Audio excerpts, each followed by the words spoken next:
वाहतूकधारकांचा 5 मार्चपासून राज्यव्यापी बेमुदत संप. कोल्हापूर जिल्ह्यातील वाहतूकदार बंदमध्ये सहभागी होणार.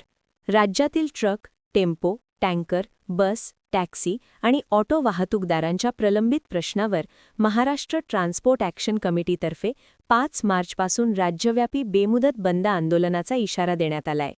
या पार्श्वभूमीवर कोल्हापुरात बस वाहतूकदाराची बैठक पार पडली.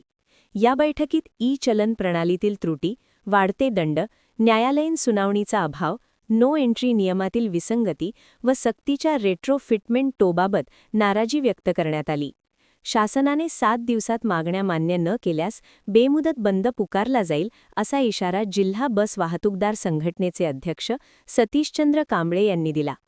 तोपर्यंत लाक्षणिक उपोषण, धरणे आंदोलन केले जाणार आहेत. जिल्हा 100% बंद यशस्वी करण्याचा निर्धार व्यक्त केला गेला. या बैठकीला किरण देसाई, मनोज चौगुले, जाकीर तहसीलदार, गौरव कुसाळे, अमित भोसले, चिंतन राठोड, स्वरूप तोडकर, इशाद फरास, रियाज मुजावर, उत्कर्ष पवार, अरविंद चौगुले, श्रीकांत बागडी, अतुल चोंडगे, विक्रम धुमाळे, सुनील खोत, वासिम मुल्ला, सुनील मगदूम, पंकज त्रिपाठी, अशोक शिंदे यांच्यासह वाहतूकदार उपस्थित होते. महान कार्य न्यूजसाठी सुभाष गायकवाड, कोल्हापूर.